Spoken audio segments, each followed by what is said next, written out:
The gentlewoman, and questions for the record may go to the panel. If any member will have a couple of legislative days in which to submit those, we appreciate the panel getting us a timely response. I'll now recognize myself for 5 minutes.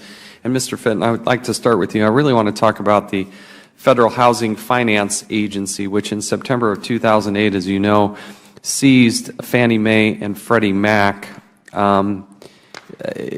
What is the financial liability? Do you know off the top of your head the liability taxpayers have for that? It's something like $5 trillion in mortgage liabilities. Is that about your... Two agencies is about... Microphone, sorry. Oh, sorry. Between the two agencies, they either directly own or insure about $5 trillion worth in mortgages. I just want people to settle in on that. The taxpayers are on the hook for this amount of money, and it's true, right, that the Federal Housing Finance Agency is subject to a Freedom of Information Act request, correct?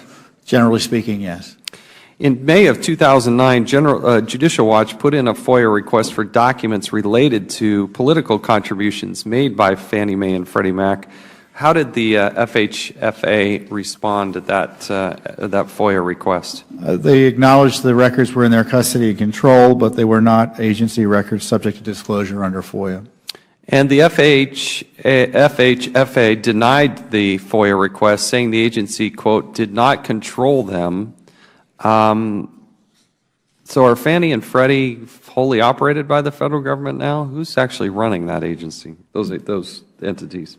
It is. They've acknowledged repeatedly that they do run the two entities, Fannie and Freddie, the Federal Housing Finance Administration. They're under a conservatorship. They're under a conservatorship. Were taken over in 2008 under the powers the government has under the Housing and Economic Recovery Act, the HERA Act of 2008. Thank you. I understand. The statute granting the FHFA conservatorship over Fannie and Freddie states that the FHFA has, quote, all rights, titles, powers, and privileges of Fannie and Freddie, and of any stockholder, officer, or director, end quote. Is that, Mr. Fitton, is that your understanding of it as well? Yes, and it's been acknowledged by the agency itself. I believe that the statute also says that FHFA has, quote, title to the books, records, and assets of any other legal custodian of, end quote, Fannie and Freddie. Is that your understanding, Mr. Fitton? Yes. Is it true that under FOIA, an agency record is subject to disclosure unless a specific exemption applies, Mr. Fitton? Yes, generally speaking, yes. So did the FHFA suggest to Judicial Watch Fannie and Freddie records were somehow exempt from FOIA? They did not say they were subject to FOIA, but exempt from disclosure. They said they were not subject to FOIA at all.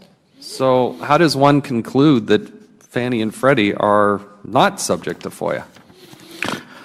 Well, that's for the, judges figured that out for us, and they said that an agency, even though they had the records, unless they, quote, used them, they weren't subject to FOIA, which just struck me as wrong and still strikes me as wrong, but that's the court decision, and so it's going to be up to Congress to deal fix that. Yeah. So that's why I introduced this bill. And to members on both sides, what are we afraid of in terms of exposing the liabilities that Fannie and Freddie are creating for us? And there are exorbitant sums of money going out the door, again, that the American taxpayers are liable for. I got to shift gears here to Mr. Hollister just a little bit. I want to talk about the data collection.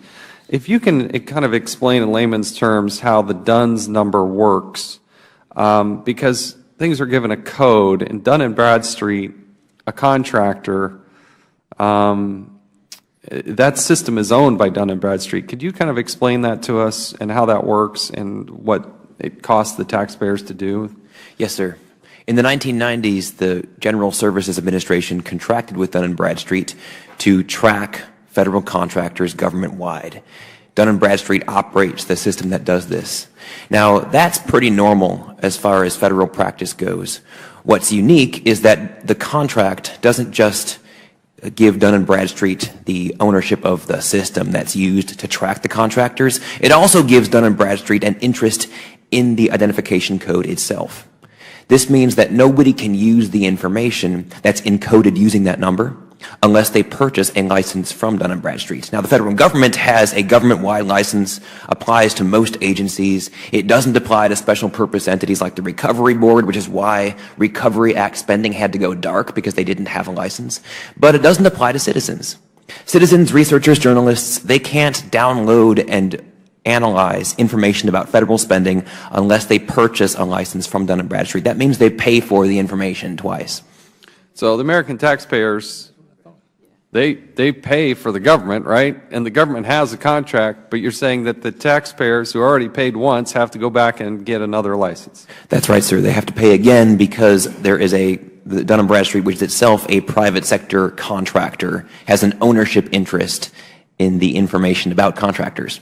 And they get to see it first, then, I would assume. They do get to see it first, and they use it for their other business. For example, in order to maintain all of this information and this federal transparency, you might need a few data fields. You need to know the name of the company. You need to know the address. You might need to know what kind of business they're operating. Dun & Bradstreet uses its monopoly. It requires every contractor to register with that company, and they don't just collect those few pieces of information. They collect 1,500 additional pieces of information, and then they sell that. They use their monopoly on this identification code, not just to make money off the taxpayers who want to download the information, but also to coerce those who must register with them to provide additional information that they then sell as a vendor. It's something we need to spend some more time on, because it is quite a monopoly, and given it to them by the American people, paid for by the American people, and then they want to charge it again. And we do have a good bill here, I think, in order to tackle that. My time is far expired. We'll now recognize the gentlewoman from Illinois, Ms. Kelly, for 5 minutes.